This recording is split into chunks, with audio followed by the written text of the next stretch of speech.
Going to be like no other show that you've seen here on this channel. And I guarantee you that the clown is going to take this and run with it. But it's a little too late, clown, because the people that need to know already know. And at the end of the day, it's really none of your business. Hey, everyone, really about it. And I know, I know a lot of you are going to be like, what's We the People Tyrants' take on this? There's a lot to unpack. But before we even get into the storytelling or even break down this whole fucking damn debacle, okay, we're going to let you hear his intro, the first, minutes of what he's stating. And I need you to pay attention to the fact that the man is stating that he's already in love with somebody else. So when you have Exile and everyone saying, try to work it out, try to work it out, let me say this.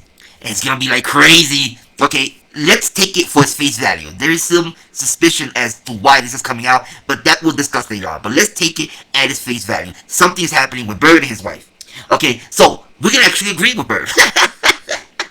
Because we feel that if you are in a marriage, no matter how long it is, it could be 20, 30 years, if you are unhappy, and you already have your heart set on another, you should not stay. You should not stay. There's nothing that no one can do in a relationship that can save that. Because his heart is already torn and with somebody else.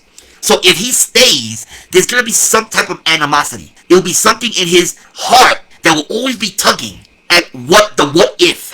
So whenever his wife doesn't do certain things, his heart will tug. So there will always be that tugging. So you should not stay. Yes, there's time when people separate. But when people separate, it's to explore other possibilities. And at the end, he may come out and say, you know something? I miss my wife. I want to go back to her. And she may think the same. Or may not be that way. But he needs to satisfy that urge he has with another. Because if not, it would just fester there. And what would happen at that point? He will... See, you have to look at the children at this point. And a lot of you are going to say, well, because of the children, the parents should stay. No. Because if you're not going to behave as a couple, you do not want your child to think that two married couples mean sleeping in separate beds, or not kissing, or not holding, or not talking, or the parent is always out and never want to be home. You don't want your child to think that is normal. Because that is how they're going to be raised and think that is normal. That is not normal. That is not how couples should be together. So if you're going to think about the children, is that what you want to demonstrate to the children? That dad is always out, mom is always home, dad comes whenever he wants, and when they're together, they don't home, it's just hello, dad goes eat to his office, mom goes to her room. That is not healthy for a child to be raised in. That is not something you should want to demonstrate to your children. So if he needs to go out and venture on, then he needs to do it. You need to venture out. You need to satiate those feelings. Because if not, it's just going to fester. And it's going to fester until there's such animosity amongst each other. Because when she does something that is normal, the person that their heart is torn will look at it as a negative. And it will build even more animosity and make him go. So you should not stay at all. Exile, his wife, don't know shit. First of all, Exile's wife came on and already prejudged the girl that you said that you were falling in love with, Bird. She don't even know who it is to prejudge and state that that girl is manipulating you. How the hell does she know that? What if Bird is manipulating her? No one knows. But for her to come on and already hit negative points on someone you don't know says a lot about Exile's wife. A lot. But anyway, that's neither here or there. The fact of the matter is, the heart is torn, and there's only one way to satiate that, and it's to explore it. It's simple as that. There's no other way, because if you stay, you're going to start to develop animosity. You're going to expect certain things that wasn't there already. So, okay, you get back together. Okay, honey, do this for me every day. Do this also. But you know what happens there? It feels forced. It's going to become forced. It's not going to become out of character. And that will create tension in and of itself. So until all your feelings are satisfied, the only ones that are going to be hurt at the end is the children. Because either they're going to see an unhealthy relationship, or you're going to have a serious breakup, and they're going to witness that, and it's still going to affect them. So while you are on the stage right now of being amicable with each other, where you're talking, you're discussing all this out, this is the time to amicably separate before something big happens, and then it turns into something bigger. That's our take on it. Take whatever you want to take from it, okay? But at the end, the most important thing that he stated that is crucial is he has feelings for another. Now, if he did not have feelings for another, then the relationship can probably be saved. You know, you respark things, you go on vacation together, you start to do things. But again, that is forced. That is forced actions. Because when you come home and you go back to your regular grind, people will tend to fall back to their behavior that they were behaving for the last 18 years. So if you're not going to be comfortable with that, you may fall back into the same thing. But it's worth a try. But there's feelings involved for another. So there's no way that anyone can give anyone else a true chance when your heart is torn. It's tugging. It wants to be somewhere else. So you need to satiate it. Again, if he did not have another, then I could understand people saying, try, go to therapy, do this, just try. Okay, but that is not the case here. His heart is torn. He's saying it. I want to be with someone else. I don't know what to do, but I want to be with someone else. I don't want to be here. That's it. That's it. Once that is stated, he needs to cut ties while they are being amicable. Not when it turns into something big, because if he stays and then something happens that he needs to satiate that and he meets the other girl and slips up again, it can turn into something way more bigger. When the children get involved, she's going to say, I'm going to take custody. It could turn into something way much bigger. So, while you are amicable right now and you know your heart is torn, you need to satiate it and cut it. Do not allow it to get to something drastic.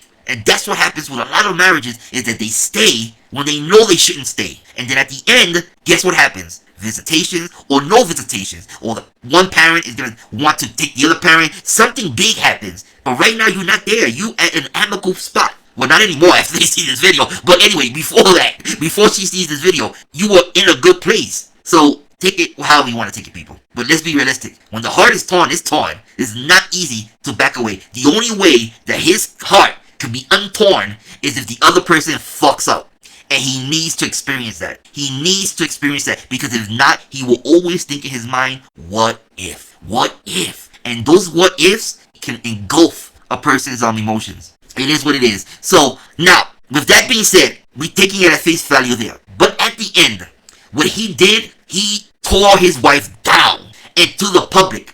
And when we say he tore her down, we tore her down. He's talking about people should not know his business, but to come on and tell the people that his heart is torn, that he loves another, that his wife is crying, but he wants to be with another woman and love them, and he's telling this to everyone on YouTube, that is the major, biggest disrespect. There should be no coming back from that. If your wife sees that, which she will, but that is like, that's it. You destroyed the relationship. No matter what, you already told your wife, you told YouTube that you love someone else. And you don't know if you want to stay. It's not there. The spark is not there. She's not cooking for you. She's not cuddling with you. She's not sending you beautiful pictures and cute. You put her so down in the sense that she is not a wife to you. And now you come to us and say that it's none of our business? It is, because you put your business out there, as you did when you did with Beanie. And then you end the video, you go, no, it only was one time. But every time you were speaking, you kept stating your indiscretions with an S. Sorry, if it was a one-time thing, but something like what's happening in your relationship is not a one-time thing, and you know it's not a one-time thing. We'll discuss that in the next video, but this is our prelude. And then now we're going to play the video of what you said, and we want everyone to understand that this is what he's saying about his wife, and then he's telling all of you to mind your business. I mean, I want y'all to think of you being the wife and listening to Bird talk about how he's torn, talk about he wants to be with another woman, talk about he loves somebody else and that he doesn't really love her anymore, the spark is gone, blah, blah, blah, blah, blah. And you, the wife, how would you feel? And this is why I talk about he is the piece of shit that he is. Because he goes on and he brags about no one should be in his business, but look at what he's doing to his wife. Look at what he's doing his children that come online and may find this video and see how he dogged their mother out in front of everyone. She doesn't cook, she doesn't lovey-lovey with me, she doesn't send me cute pictures, I'm in love with someone else, the spark is going, and she's crying, and I feel bad that she's crying.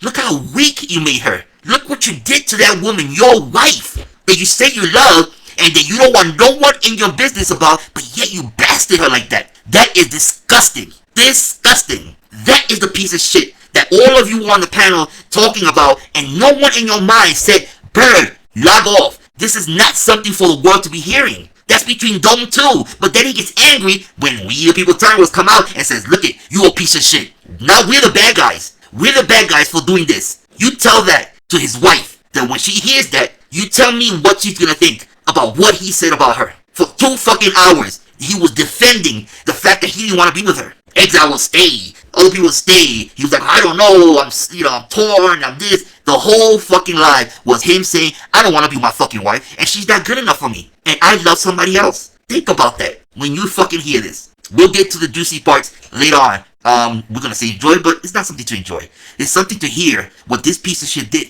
to his wife, and then you'll say that what we did was wrong, but all we do is share what they do. And so right now, we're sharing what he did. Take it for whatever you want to take it for, but at the end, it doesn't bode well for his wife. And in this scenario, the wife is the innocent one, and that's where we, the people, Tyrant Wars, comes in. Ladies and gentlemen, it has been my pleasure to bring you these shows and to continue down this path that I've been on. And to some degree, I should have probably have given it up a long time ago. Now, I'm not going anywhere. I'm still going to be right here. But what you're about to see is a self-implosion. You're going to see some self-reflection. You're going to hear some honesty. You're probably going to get a little insight on why things are the way they are and what it looks like. Now, let's talk about what you wouldn't do for love. I've been married for 16 years. I have spent that time being a provider, being dedicated to everybody else's needs, and quite often ignoring my own sanity in the process. And what I found is that I got stuck in this miserable existence and doing so much for others that I couldn't find any happiness in myself, and that shit killed me. Now, you got fucking weirdos, fanboys and girls that want to talk about what they know versus what they don't know, and I'm gonna bring it back to the Beanie E situation real quick, and then I'll venture from there.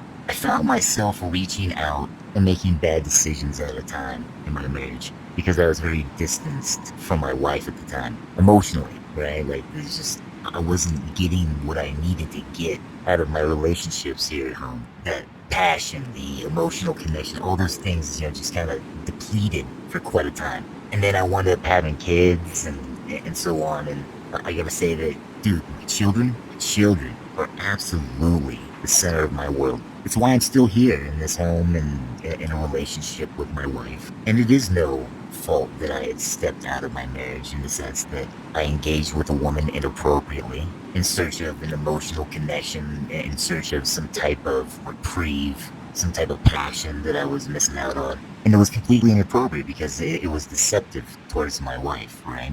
It was absolutely, I would say, disgusting in a sense that I chose to do it in secret. And then when I realized, as quickly as it happened, we're talking about one incident, not two incidences, Clown, one incident, right? We wound up in a situation where I had to make a decision on whether I followed through with it or I chose not to. Now, Beanie E wanted to come out, meet me, have sex with me. That was a thing, right? And she was absolutely heartbroken and became fucking revengeful, spiteful, because I said no. I chose not to. And it's because I didn't want to cross a fucking line that I knew I couldn't come back from. And mind you, this was years ago. Years. And after that little adventure, me and my wife had talked about it. It almost destroyed us then. And I moved on with my lifetime skills, and I kept trying just to go through the motions and do the best I can. And then again, here comes kids, right? Like, mind you, like, people try to act like, oh, this happened when your wife was pregnant. No, this happened before. But good try, you know what I mean? Like, your narratives are cute. But if you want the real facts, like the truth behind it, the meat and potatoes,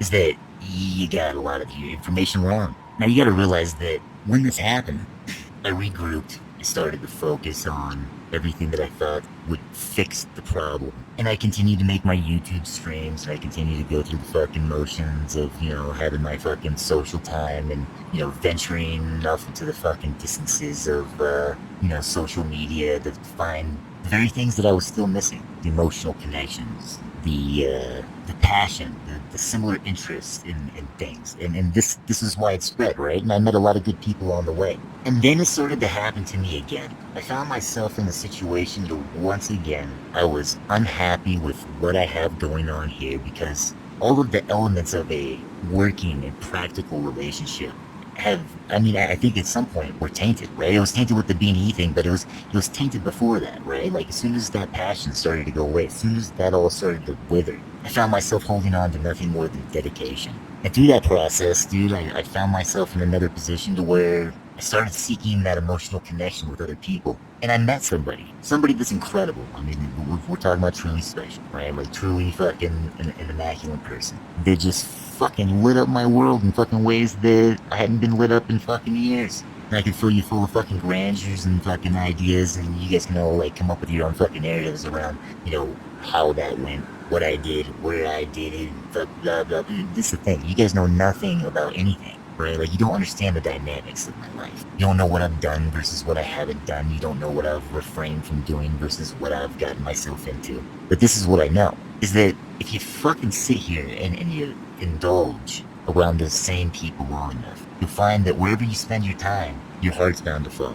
And the more time that I would spend away from the dysfunction of my marriage, and the more that I decided to focus in on all the things that I wasn't getting out of my marriage from somebody else, like, it left me in a situation where, like, I was almost leaving where I was and venturing off to where I wanted to be. And I have tried to fucking put myself in a situation to pull myself away from that. I have countlessly sabotaged these relationships that I've developed with friends, and obviously an individual that I've become overly attracted to. The crazy part is, for the longest time, the feeling was mutual, right? Everybody was on the same page. Everybody kind of knew what was going on. Everybody kind of had an understanding of where things were. And the sad part is that, to some degree, I had to recognize that even that was a facade. Because even though I was becoming close and we'll even say intimately involved, emotionally connected to another individual where I'm getting these needs met, it became something that was stopping me from being able to fix what I had here at the house, right? Like, it once again put a fucking block right between me and the relationship I have with my wife. My wife's a great person, really is, great person. And I think to some degree, after fucking being with someone for, damn near 20 years, 16 married, that flame's bound to fucking die. It's bound to fucking die out. And me and my wife have had some very serious conversations over the last, few days, over the last few months, about these scenarios and about the fact that, again, I found myself in a situation to where I've become emotionally connected and intimately involved with a person that's not her. And it breaks her fucking heart, dude. It breaks her fucking heart. And it breaks my fucking heart. And I gotta say that it is one of the most difficult fucking things in this fucking world to be centered around all of this dysfunction and failure, knowing that emotionally, intimately, passionately, I'd rather be somewhere else. And so I've gone over it 1,000 times in my head on how do I maneuver through this? How do I build a parenting plan with my wife? How do we stay on the same page? How do I move on and rebuild me? And this much I know, it's, like, none of these fixes come from pursuing where I want to be. None of these things come from pursuing the person I wanted, to ultimately, spend my free time with. And I think to some degree, that person's, come to the realization that, I'm fucking broken enough to where they're probably better off just fucking being completely and 100% fucking distanced from what the fuck I got going on. It's probably a smart move. But I know this much. Right now, my life is fucking, we'll say, coming to some pretty extreme conclusions. And even though I'm still in a fucking working relationship with my wife, it's not the functioning relationship that it should be. And my knowledge, just based on life experiences and seeing this shit play out, and the chances are that it's not ever going to become what it once was, nor will it ever be able to become what it should be. And maybe that's because I stepped out at one point. Maybe that's because of other weird shit that transpired,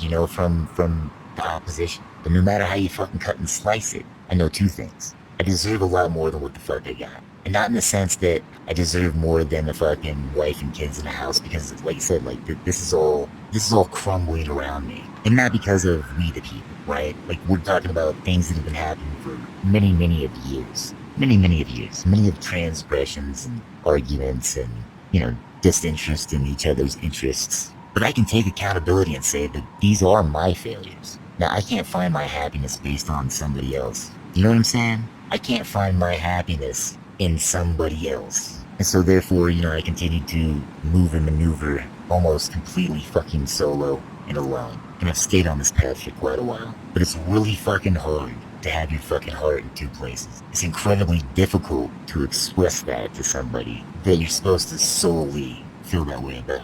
These haven't been easy conversations for me to have with my wife. But the fact is that if I don't address the issues at hand, nothing's ever going to change. And we continue to go through the motions. And who truly suffers in that situation? She does. The kids do. I do. And so this is me just saying to the fucking world that, hey, I'm blowing shit up. I'm blowing shit up. It's all fucking going out of proportion. And I think to some degree, you all deserve to know what truth looks like. See, I can paint a pretty picture. I can make you think that it's all good. But the truth is that it's not. Now, I have choices to make, right? Like, I can stay in the same situation, continue to fucking work on it until fucking I'm blue in the face. I can move on with my lifetime skills and pursue the fucking person that I'm interested in or the next person that I get interested in and so on. I can decide to stay solo and just work on me. I can pull a Sancho and fucking hit Tinder and go fuck 1,000 different fucking women until I, ready to fucking lose my mind. That worked out really well for him, by the way. Props to you, bro. Good moves. I don't think I'm gonna follow that path. But my point is this. No matter what you do, no matter where you go, there you are. Now, I'm not afraid 1 second to look my, self in my face right there in the mirror and say, this is what I am, this is what I've become, or this is what I've done. See, you can scrutinize it, you can use this as content for whatever you want to. You go, oh, boo, boo, blah, blah, blah. Yeah, I mean, talk about it, I give a fuck less, right? Like, if I didn't want these things to even be discussed, I wouldn't spit them online. But this is where I'm at with it, right? Is that I'm done with double lies. I'm done with fucking lying. I'm done with fucking being in a situation where I feel like I'd be happier somewhere else. I'm tired of being in the fucking boat where I don't have my needs met. I know one thing, and that everybody involved, from my kids to, anyway, it's everybody deserves better than what they're getting. And that's some shit. Now, ladies and gentlemen, I hope you are tuned in. I'm gonna bring up a guest tonight.